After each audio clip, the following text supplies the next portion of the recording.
WhatsApp guys, আমরা আজকে গ্রামের বাড়িতে একটা ফলের ভর্তা বানাবো। আপনার দেখে বলতে হবে এই ফলটার নাম কি এবং আপনাদের দেশে এই ফলটার নাম কি বলে। তো আজকে আমরা এই ফলটা দিয়ে আমরা ভর্তা বানাই, সবাই মিলেই খাবো। আসলে গ্রামের বাড়িতে এগুলাই হচ্ছে সবচেয়ে মজা, যে গ্রামের বাড়িতে গাছতলায় বসে গরমের ভিতরে যখন বাসায় কারেন্ট থাকে না, তখন আমরা এইভাবে ভর্তা বানাই, সারাদিন আনন্দ করে থাকি। তো আজকে দেখবেন আমাদের ভিডিওটা না টেনে, আশা করি ভালো লাগবে। দর্শক দেখতে পারতেছেন, এই হচ্ছে সেই ফল। আসলে এই ফলটা অনেক সুস্বাদু। এটার মধ্যে টকও আছে এবং মিষ্টিও আছে। এটা দুই রকম হয়, একটা মিষ্টি একটা টক।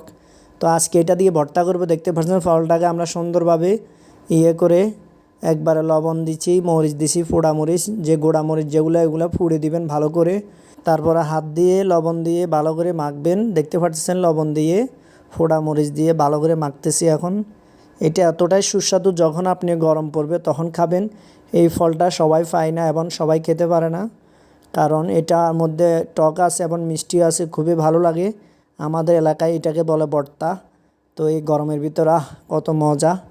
আমি অনেক দিন পরে, দীর্ঘ প্রায় 5 বছর পরে খাচ্ছি।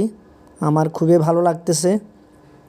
আসলে গ্রামের বাড়িতে এটা খাওয়া কতটাই মজা, যারা খাইছেন তারা হয়তো জানেন, যারা খান নাই তারা ভবিষ্যতে খাবেন। আমাদের এলাকায় এটাকে বলে ভর্তা, তবে আপনাদের এলাকায় এটার নাম কি আমি জানি না। কেউ যদি নাম জানেন বলবেন। কোনো কোনো দেশে আবার এটাকে বলে ধেউয়া।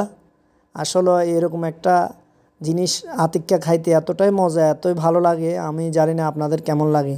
তো দর্শক, এরকম গ্রামীণ ভিডিও যদি দেখতে চান, অবশ্যই আমার চ্যানেলটি সাবস্ক্রাইব করে রাখবেন, পাশে থাকা বেল আইকনটি বাজিয়ে দেবেন, তাহলে নিত্য নতুন ভিডিও দেখতে পাবেন। আল্লাহ হাফেজ, ভালো থাকবেন, সুস্থ থাকবেন, মায়ের স্বপ্ন টিভির পাশে থাকবেন।